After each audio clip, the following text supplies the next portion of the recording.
2 मंत्री असे आहेत, एक मला वाटतं पालकमंत्री बनवले तिथे, गद्दार त्यांचं नाव आहे, आडनाव काय?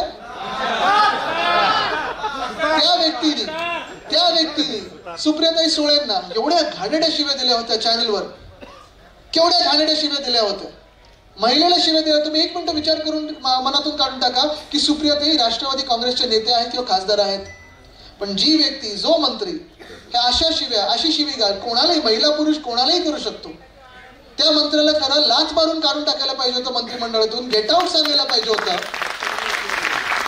त्याला तुम्ही पालकमंत्री म्हणून छत्रपती संभाजीनगरच्या डोक्यावर बसवलेलं आहे. तुम्ही मला सांगा, असले लोक तुमचे लाडके भाऊ होऊ शकतात का? दुसरे मंत्री आहेत, आज निर्लज्जपणे ते बोलले आहेत की अशा घटना तर होतच असतात, अशा घटना होतच असतात.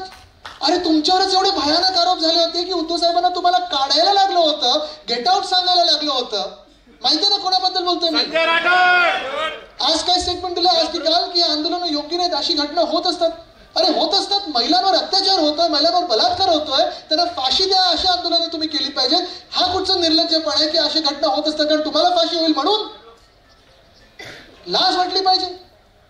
पण ह्या लोकांना जर तुम्ही मंत्रिमंडळात ठेवत असाल तर हे घटनाबाह्य मुख्यमंत्री तुमचा लाडका भाऊ होऊ शकतो का?